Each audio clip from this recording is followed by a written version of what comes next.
Did you play with army toys when you were a kid?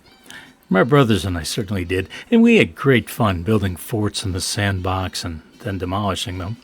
In today's project, I'll show you how to build this set that includes a jeep, a truck, and a tank. All you need is a drill, a scroll saw, and some wood. It's easy enough for even a beginner.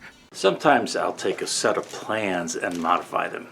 That's what I'm doing today. I've taken this set of plans, or these sets of plans, and for instance, here's the truck. I went to my local library and enlarged this 150%.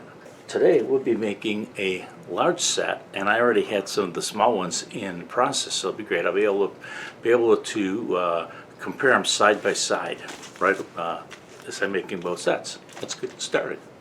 I used that huge enlargement from the library copier, cut the patterns for the pieces I needed to make. There was no need to copy the wheels and axles, and was able to fit the parts on 3 8.5 by 11 sheets, one for the Jeep, one for the truck, and one for the tank. I'll keep those as originals, and I made several copies of each of the vehicle patterns. Then I cut one set of each patterns for each vehicle and attached them to poplar. The thinnest parts were 1/4 inch thick for the original set of toys. Since I enlarged the parts 1.5 times, it's necessary to increase the thicknesses 1.5 times to maintain proportion. I had to do a little math, how long has it been since you multiplied fractions, and came up with 3/8 thickness for the first two parts. I attached the patterns to poplar, which I'm using because it's relatively inexpensive, cuts easily, and takes paint nicely. I plan on painting all these toys camouflage green with flat black tires. I'm using a number 3 Pegasus modified geometry blade for these parts. I usually make interior cuts first, but I'm making the external one first this time. This piece of wood is a little long, and cutting the stars first would be a little awkward because of the amount of wood that overhangs the front of the scroll saw table. I could solve that overhang problem by eliminating 30 pounds of overhang in my gut, but until that happens, I have to do what works. These squares have rounded corners, so even a beginner on the scroll saw should find them easy to cut. I've already drilled the pilot holes, and I'll come back to cut the center stars shortly. You may have noticed a spot for a hole near the upper right of the truck's side. That's there because the plan showed the original tiny size of this toy with a piece of ribbon through that hole so it could be hung in a Christmas tree. Instead of sharp points, this star has rounded tips, so it's easier to cut, and once again, even a beginner should be able to easily cut these. Start at the pilot hole, cut to the line, and follow it around until you return to the starting point. Take your time and let the blade do the work. I have several 3/4 inch thick parts to make next, so I switched to a number 7 Pegasus modified geometry blade. Poplar is relatively soft, so this size will work well. If I were cutting a dense wood like hardened maple, I would probably use a number 9 blade. That musical note you heard when I tightened, then plucked the blade, tells me that it's properly tensioned. A dull thud indicates that the blade is not properly tightened. There are 2 of this first part, and one will be glued to each side of the tank above the wheels. The part consists of a series of curves on the bottom to clear the tires, a curve at each end, and a gently curved top. Did I mention that this part is made up of one curve after another? The next few parts are easy enough to make that cutting them requires no explanation. There are 2 rear sides for the Jeep, front fenders for the Jeep, and front fenders for the truck. Once again, all the corners are rounded, so there are no difficult 90-degree turns to navigate. Now we've arrived at the main part for each vehicle. The first part is the body for the tank, and it's made from 6/4 poplar.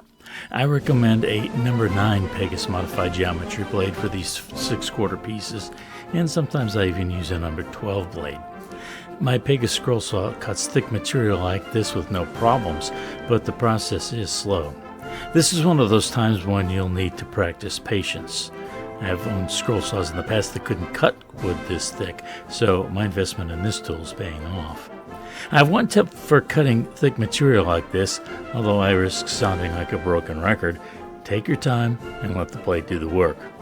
I know that if I don't watch myself, I start putting extra pressure on the blade to speed up the process, but this doesn't work, as I know from experience. you don't cut faster.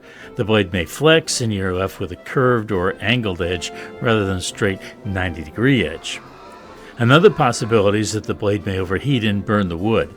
Then you'll have extra sanding to do after completing the cut, and sometimes the burning occurs on an area that's difficult or impossible to reach for sanding.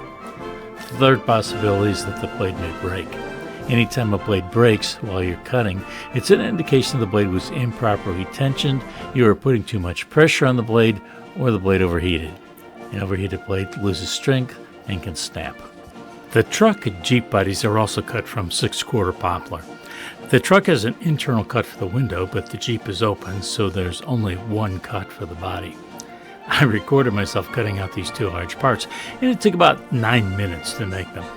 I didn't have 9 minutes of witty commentary to accompany these tasks, and I didn't have any appropriate tips to pass along, so I edited out that footage, and I'll move on to the next step of the project. It's time for assembly. I've learned from experience, meaning making mistakes, that whenever you assemble a wheeled vehicle, you need to ensure there are no parts that will rub against the wheels.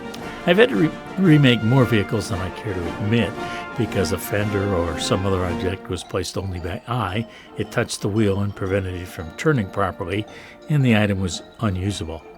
Would you want to give a child a toy with wheels that didn't turn freely? I went to my parts bin and took out some 1.5-inch wheels and 1/4-inch axle pegs. I'll be using a dowel rod for the axles when I attach the wheels, but for now the axle pegs are more convenient. One thing to consider when doing this is that there will be slight play in the axle once it's installed. Therefore, be aware that the wheel will be slightly free from the fender as it moves up, down, and sideways due to the axle's movement.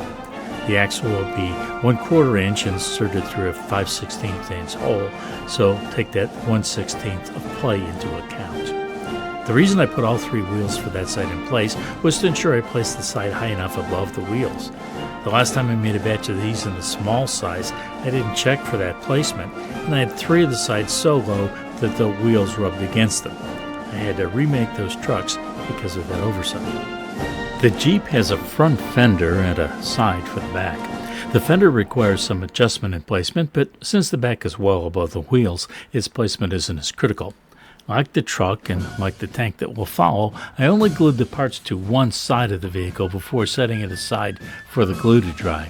I found if I try to assemble both sides at once, I sometimes run into problems. I'm adding the wheels to the tank so I can place this side piece properly. There's plenty of room to glue this above the wheels, but I already have them on the bench, so I might as well use them. I haven't made the turret for the tank yet, so I'll add that later, and then I'll go back and add the parts to the other side of the truck, Jeep, and tank. Once the glue is dry on the second side, I'll paint all of these and add the axles and wheels. As I mentioned at the beginning of this video, this set was made from modified plans, which I enlarged to 150%. The original set has been a good seller, but I've wondered for some time whether a larger set might be even more popular. An online conversation with a potential customer helped me finalize the decision to make the large set. None of the parts were difficult to cut, so even a beginner can build any or all of this set. The vehicles take 1.5-inch wheels, and you won't have any problem finding a source for them. The last shot is a set of the original-sized vehicles posed in front of the enlarged ones. I know I would have loved to play with these when I was a kid. How about you? Do you plan to make either or both sizes of sets for your children or grandchildren? As always, I love reading and will reply to every comment.